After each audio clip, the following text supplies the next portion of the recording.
In this lesson, we're going to review the SUMProduct formula.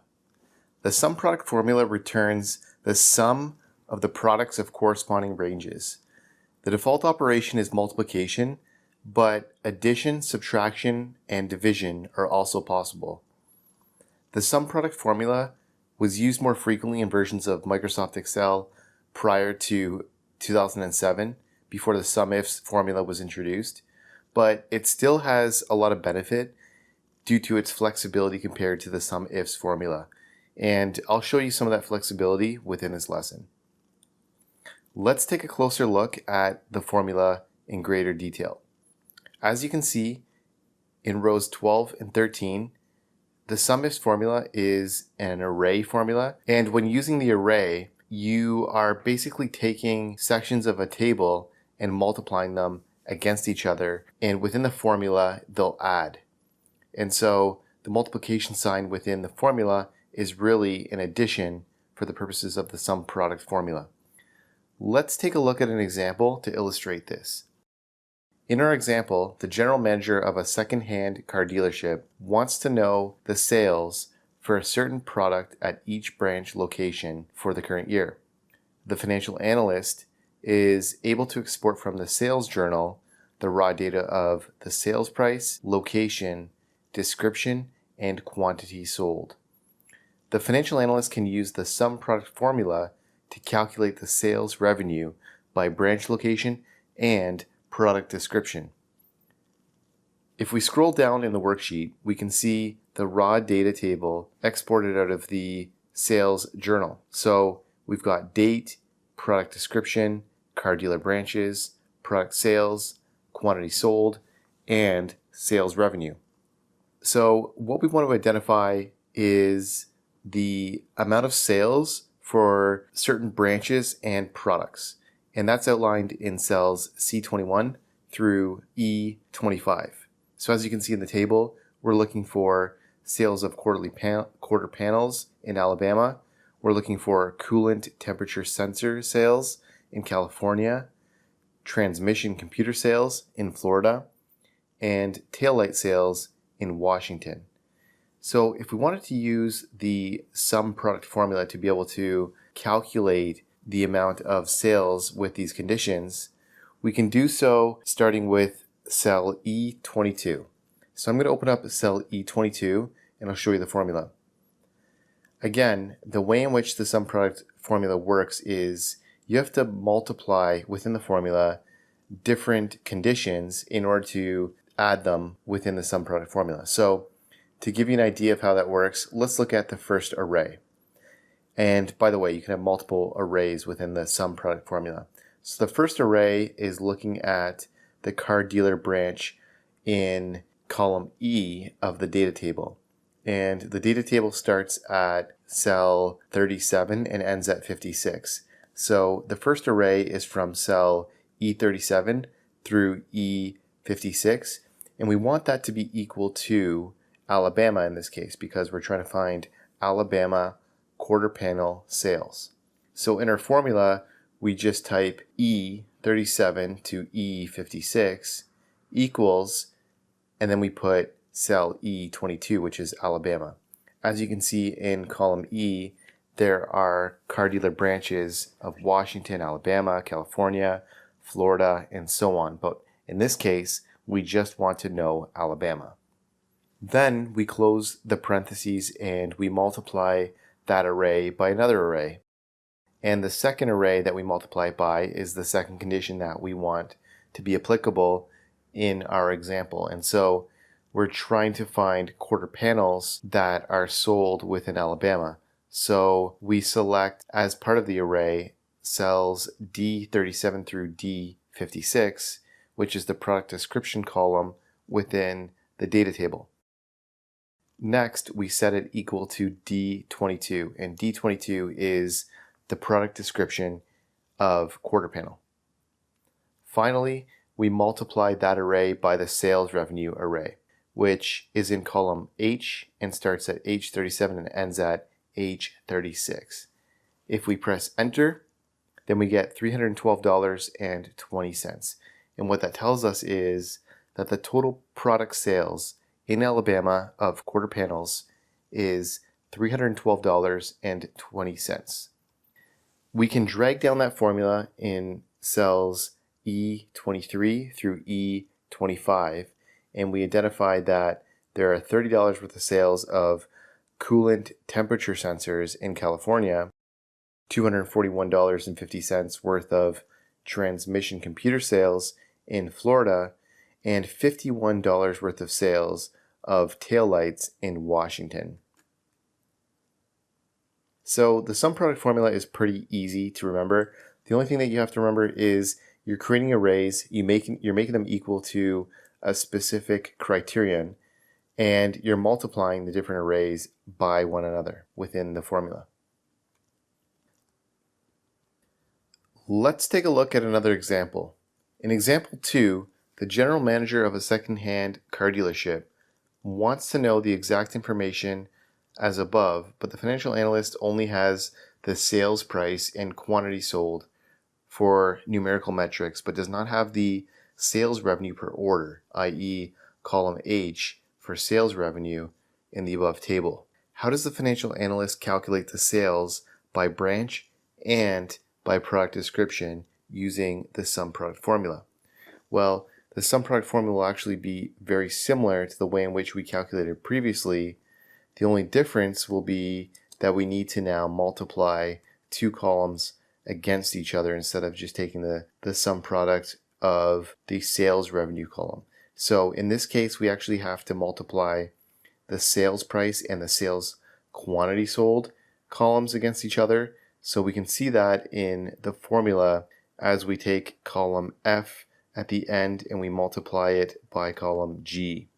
So in the formula, in the last part of the syntax, we take F37 through F56 and multiply that against G37 and G56. And what that's going to do is, on a per row basis, it's going to multiply each of the values against each other and produce the result. And then that's going to be summed within the formula if the other conditions are met as well, i.e. the car dealer branch and the product description that exist in columns C and D within the table shown on the screen here. So we're looking for Alabama sales of quarterly panels, California coolant temperature sensors, etc. Let's take a look at example 3. In example 3, the general manager says, "Job well done." However, he now sends you a file by email which contains product sales over the past 2 years with some sales data, and wants you to only give him a breakdown of specific branch location and product sales for 2018. The sheet he sends is very long, and below is a sample. So in this case, we want to summarize this data that we had before, but only apply it to a specific year, i.e. 2018, and exclude 2019. So in this case, we can't use the SUMIFS formula because we don't have the sales revenue as a column. We only have the sales price and quantity sold.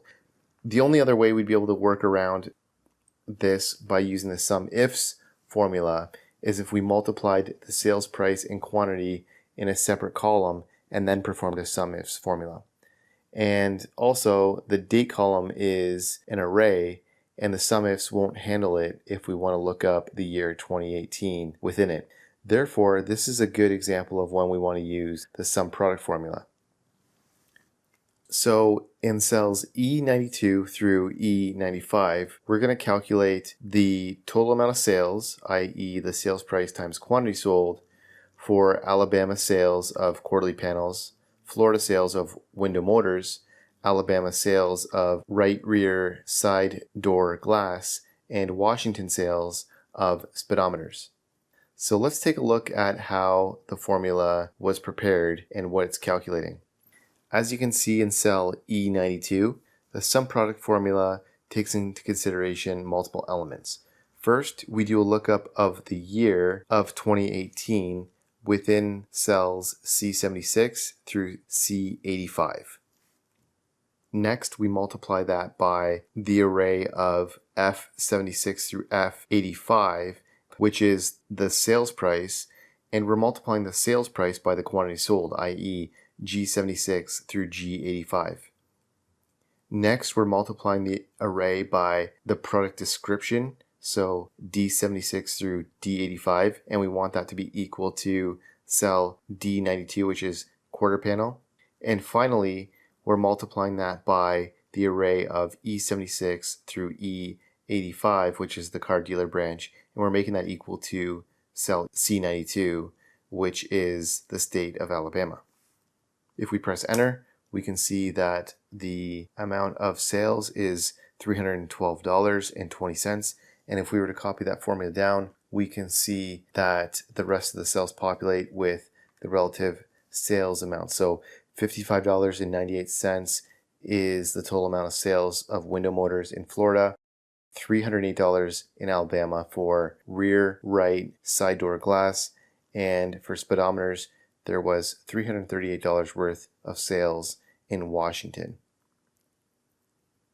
Note one important thing about this array. We actually did a lookup in this array for the year. If I open up the array again, I can see that we did a lookup in the first part of the Sumproduct formula to identify the year of 2018 by using the year formula and doing a lookup in cells C76 through C85.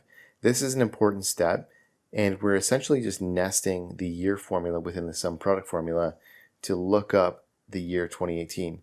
And the reason why we did this is because we needed to exclude any other year. The general manager just wanted us to find the year 2018 in particular. And the other way we could have worked around this is by manually extracting certain data in a separate column before we performed our analysis of only 2018 data. But if we were to do that, it would be a manual process and it would be 2 steps. But in this case, we decided to just nest the year formula within the Sumproduct formula to be able to achieve our result. There's one more tip noted here for month. If we wanted to just look up the month of January within 2018, we could have achieved that by not only nesting the year formula within the Sumproduct formula, we could have also nested the month formula and made that as part of the conditions. So in order to do that, you would just use a Sumproduct, and then you would write within the parentheses the month formula. And for the month formula, you would reference the cells C76 through C85, which is the dates in the table, and you'd make that equal to 1 if you wanted to use a lookup of January, 2 for February, 3 for March, and so on. Then you would multiply that by the year, because again, remember that the multiplication within the Sumproduct formula just makes the conditions become relevant, and it's sort of like saying and. So we're multiplying the month lookup to the year lookup, and for the year lookup we want that to be equal to 2018, and then we can go on and apply the rest of the conditions similar to the way in which we performed the lookup previously for product description, branch, etc. Let's look at this example where a sales team is required to present on a weekly basis their deals closed and forecast metrics for the quarter to date to the VP of Sales. The sales operations analyst is responsible for gathering the data from the Salesforce CRM prior to the team meeting and summarizing the team's closed deals for the quarter, committed deals for the quarter, and best case deals for the quarter which will close. Each of the stages of the sales pipeline are attributed to a probability percentage where closed won is 100%. A sales rep commit is considered to have 75% probability of closing, and a best case opportunity is considered to be a 25% chance of closing. Based on these metrics, the sales operations analyst is required to bring to the team meeting a probability weighted forecast sales number for the quarter. So as we can see, starting in row 128, we have the raw data. In column D, in cells D133 through D135, we have the probability weightings, and we have the opportunity stages in column C. We have the sales rep number of deals in cells E and F, John and Mark's deals, and the probability weighted deals that will close is located in columns G and H. For John, we're forecasting that there will be a total of 5 deals that will close, and for Mark, we're forecasting that for the quarter he'll close 7 deals. Let's take a look at the formula behind that.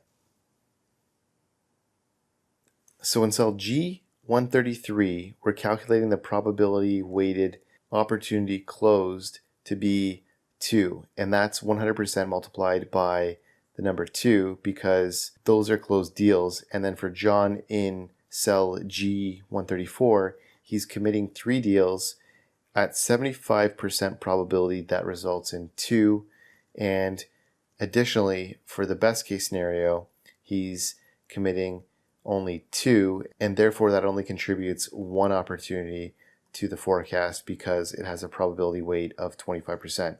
So John has a probability weighted opportunity close forecast of 5, and Mark has an opportunity close forecast of 7.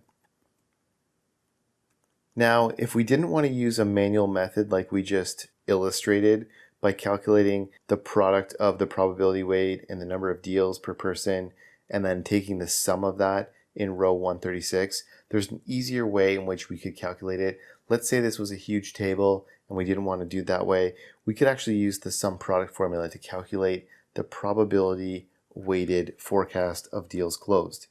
So let's take a look at how that's done in row 139. So as you can see, the number of opportunities that are expected to close is 4.75 for John and 6.50 for Mark. That's a total of 11.25 combined. Now, the way in which that's calculated is as follows. Let's take a look at the sum product formula for cell E139 for John. So the sum product formula just takes the 2 columns, i.e. E and D, John's deals and probability weight, and multiplies them against each other.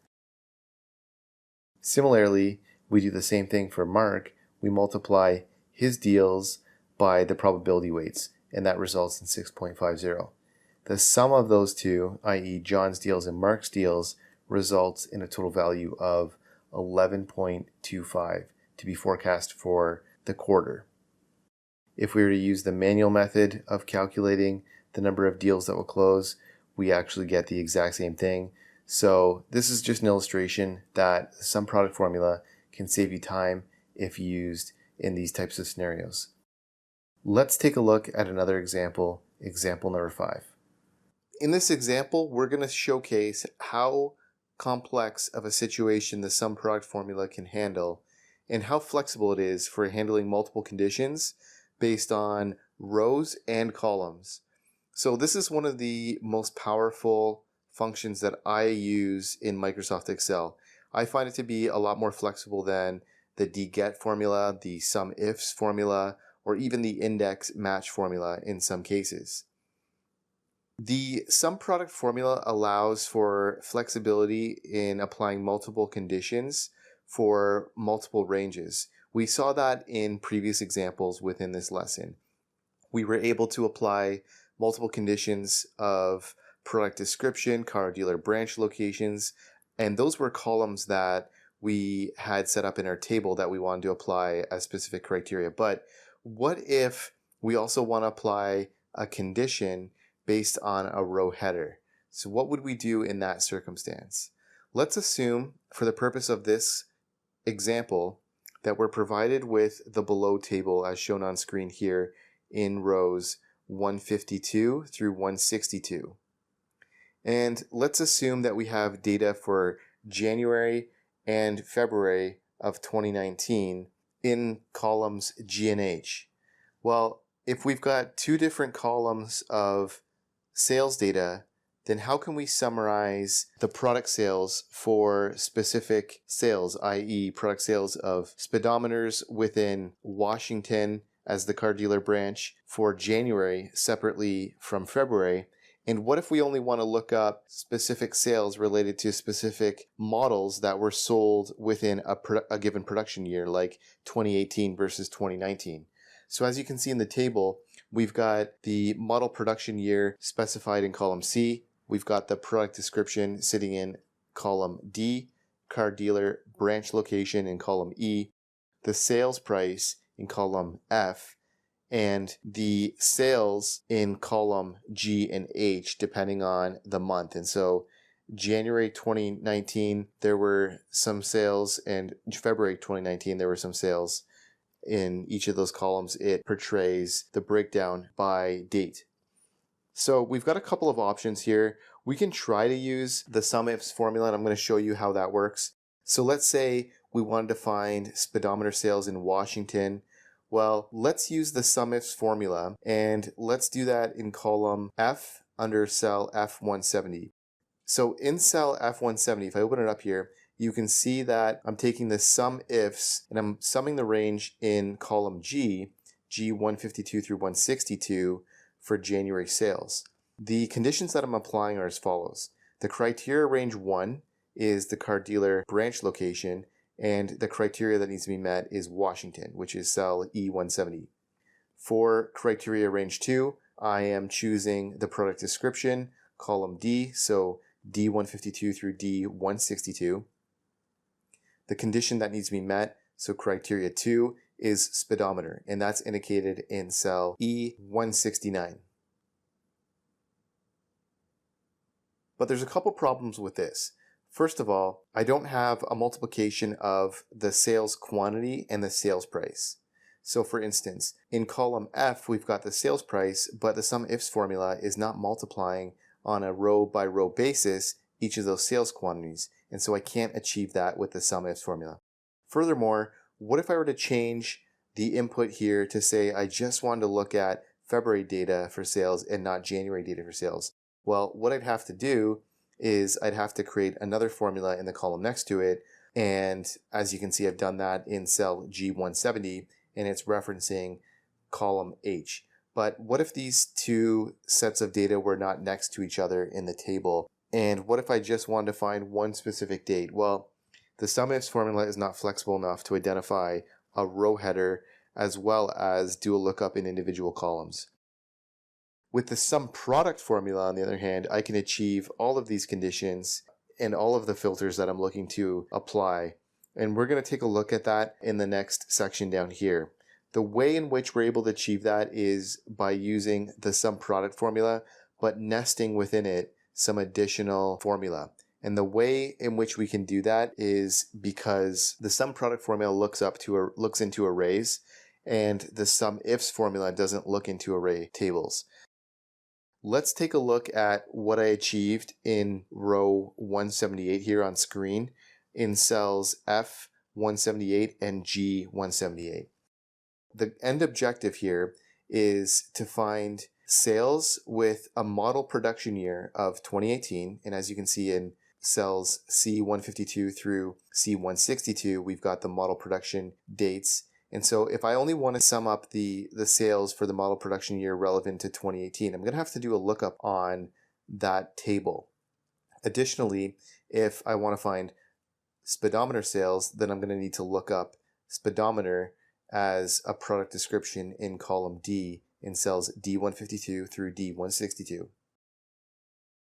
Similarly, if I want to look up car dealer branch location of Washington, then I'm going to need to look up the car dealer branch location of Washington within column E in cells E152 through E162 of the table.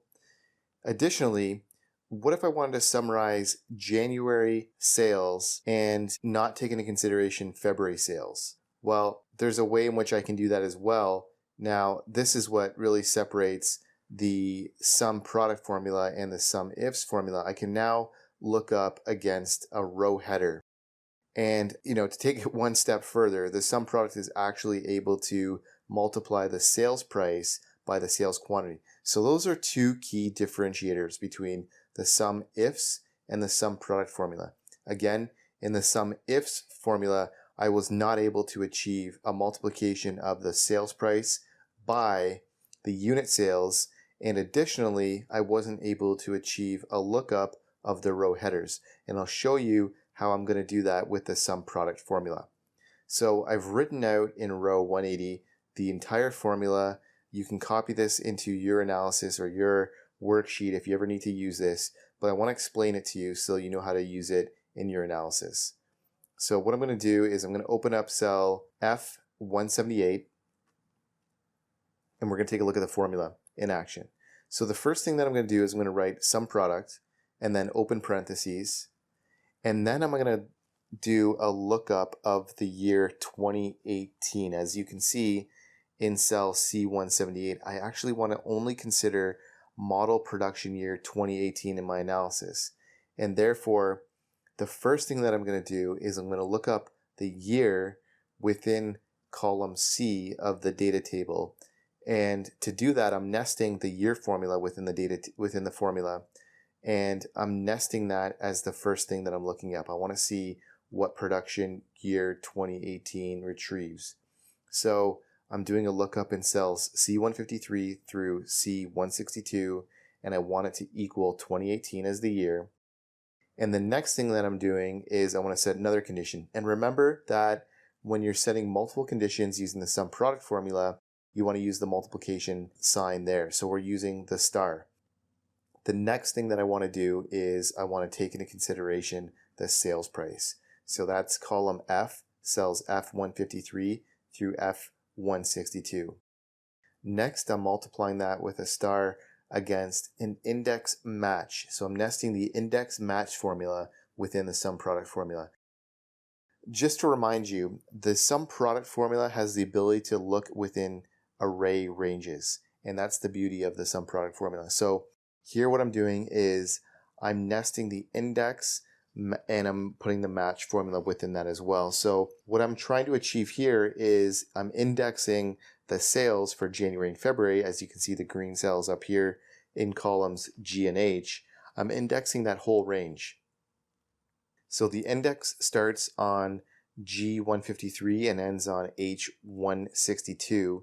And what do I want to match? Well, I want to match cell F177. F177 is the date that I'm looking to populate in this case. So here I'm trying to populate only sales and take into consideration only sales relevant to January. The index match is going to look at the column header and say, it's only going to return values for January 31st, and it's going to exclude values for February 2019 because I don't have that selected in this formula. It's looking that January 2019 date, so that's in cell F177. It's looking that up in the rows G152 through H152, which is the row header section up here. Then I'm going to put in a comma and 0. And the next part of the sum product formula is a multiplication. So using the star button again, and I'm multiplying that by the two conditions that I want to set for product description in car dealer branches. And we have done this before, so I'm just going to put it in here. The first lookup and first condition that I want to apply is D153 through D162, which is the product description. I want to do a lookup on that and make sure that's equal to D178, so speedometer sales. And then the next thing I'm going to do is I'm going to hit asterisk, and I'm going to do a lookup in cells E153 through E162, which is the car dealer branch locations, and I want that to be equal to the Washington location. If I press enter, then it's going to return a result of 338. And so what does that represent? Well, 338 is the product of the sales price and the unit sales for Washington for 2018. So if I take a look at row 157 here, I'm going to do a spot check. I can see that that is the only instance of a 2018 model being sold in Washington for a speedometer in January, and it's the multiplication of the sales price and the sales quantity, so $338. How do I know that's right? Well, let's try changing one of the other speedometer ones for 2019, and let's see if the formula updates. So I can see here on row 159 that there were speedometer sales in Washington in 2019. There were 4 of them for $5.30, which totals $21.20. The sum of those two are $359.20. Now, if I were to change the model year to 2018, I would expect that the formula for some product in cell F178 would update. So let's try that. And as you can see, F178 is now up to date with total sales of $359.20. I'm going to go ahead and undo that. But that just shows you the flexibility of the sum product formula. Now, you may be thinking, wow, this is a very overwhelming formula. But when you break it down, it really isn't. I mean, the last 2 components that you have here, we're just doing lookups on the specific product description and the car dealer branches. The first part was just really doing a lookup on the year. That's optional if you have that kind of condition that you want to apply. The real crux of this type of formula is nesting the index match formula within it. But, again, you have this formula available. You can copy it into your analysis so that you can reuse it in the future in your own spreadsheets so you don't have to start from scratch. At the bottom of the spreadsheet, I'm just summarizing here for you some of the flexibility ranges of the different formula within Excel and providing a comparison of them. As you can see, I've listed out some different formula. There's the sum product formula with the index match, which we just used. I'm saying that the flexibility associated with that is actually very high. So it's a great formula to use if you run into complex scenarios where you have to do some analysis. So when you want to calculate the sum of data in a column based on multiple columns of conditions, i.e., in this case, we used product description and car dealer branch locations.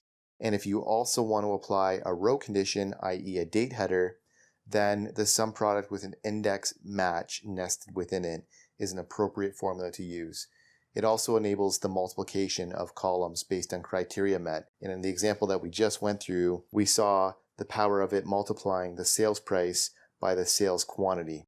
So a great formula. It does look in arrays as well, which is fantastic. Let's compare that against the SUMIF with index match.